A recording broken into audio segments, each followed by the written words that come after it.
Salut les gars, je vous présente enfin donc le bac blanc que j'ai donné donc à toutes mes classes de première STMG, ok, donc basé sur le format que l'Éducation nationale avait donc donné en début d'année, en septembre 2025, pour donc le tout premier bac qu'il va y avoir en mathématiques en classe de première. Donc là, c'est plus pour la voie technologique, mais en vérité, le niveau sera vraiment assez identique, même en voie tronc commun ou en voie spécialité. Donc voilà, donc n'hésitez pas à faire tout le sujet en entier, ok. Donc là, ils avaient 2 heures comme au vrai bac au mois de juin, là, dans 2 mois. Voilà, je vous laisse prendre en screen. Donc encore une fois, vous avez la première partie qui est une partie QCM, d'accord, sur 6 points.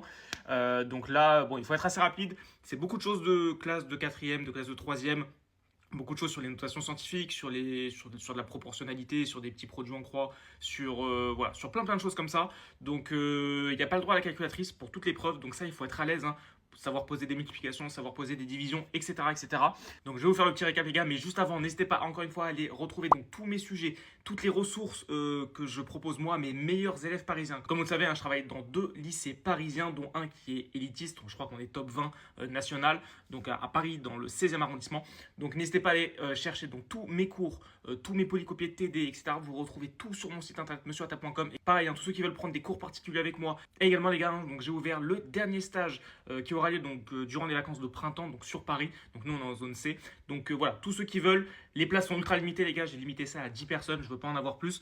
Donc voilà, n'hésitez pas, il y a tout qui est en accès sur mon site internet. Et comme d'habitude, hein, vous avez toutes mes fiches méthodes et mes fiches de révision qui sont complètement gratuites. Vous avez juste besoin de créer un petit compte sur mon site internet monsieuratta.com et vous pouvez les télécharger en PDF. On est parti pour le petit récap. Donc comme vous pouvez voir les gars, hein, le petit QCM commençait voilà, avec des petites questions de proportionnalité, des choses où on parle de baisse, d'augmentation. Donc ça il faut connaître, hein. Vous savez que quand on a une augmentation c'est 1 plus n sur 100, quand on a une diminution c'est 1 moins n sur 100. Voilà, il faut multiplier par rapport au prix initial, par rapport à la chose de départ que vous avez.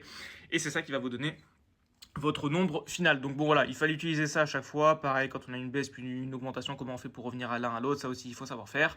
Voilà, donc ça je passe. Après il y avait des petits calculs de puissance, ça aussi il faut connaître, hein. Voilà, c'était un vrai ou faux. Enfin voilà, laquelle était vraie, pardon. Ensuite, voilà, savoir faire des transformations de centimètres à mètres, etc. Bon, vous voyez que le niveau est très très faible. Moi forcément j'ai essayé d'adapter par rapport au sujet zéro que l'éducation nationale a donné. Donc c'est quand même triste en France qu'on en arrive à donner des choses comme ça. Qu'est-ce que vous voulez? C'est comme ça. Voilà, donc je vous laisserai faire. Encore une fois, il n'y a pas grand-chose à dire. C'est beaucoup de choses qui sont très très simples. Je préfère qu'on passe à la partie 2, donc qui sera sur 14 points. Celle-là, donc la partie QCM est sur 6 points.